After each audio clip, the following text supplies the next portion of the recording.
So here we have a box with many light sources inside.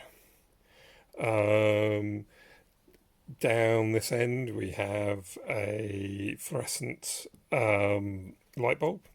We have an LED light bulb, and right down the bottom we have a halogen bulb, and we have a plasma ball. And if you press the buttons along here, you illuminate a whole series of gas discharge tubes with gases ranging from helium to oxygen, I think. And obviously, the interesting thing about this would be to look at the spectra of the different gases, which is why we have this device.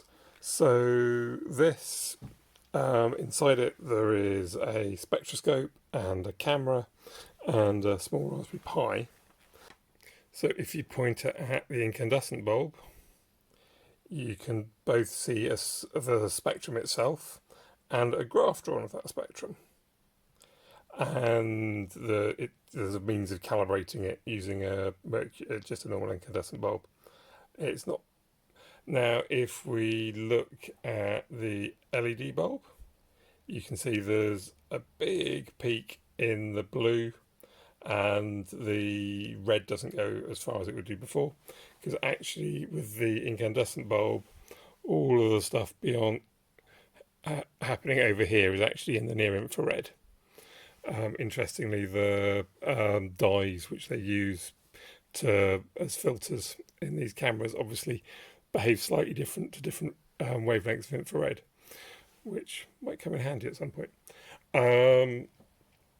And of course, if you look at a fluorescent bulb, you see an incredibly spiky spectrum because it's emission from a gas with a spark going through it, and that has various different energy levels, and you get a quantized spectrum. And therefore, we can look at various different gases over here. We've got neon, we have helium, we have krypton and argon,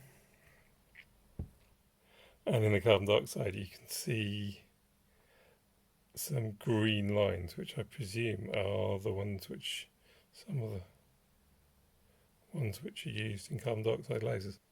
And there's a button on the back of the device which, if you press it, it sort of leaves a shadow of what you were looking at.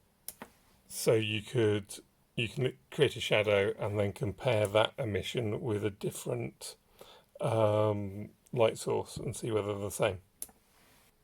And you can change the brightness of the incandescent bulb by twiddling this knob. And then of course you can look at the spectrum of the bulb by twiddling the knob.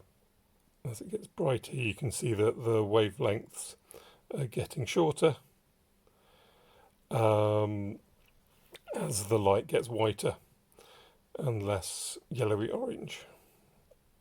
A hot film will produce relatively more blue light, and a cooler one will produce much more red and infrared.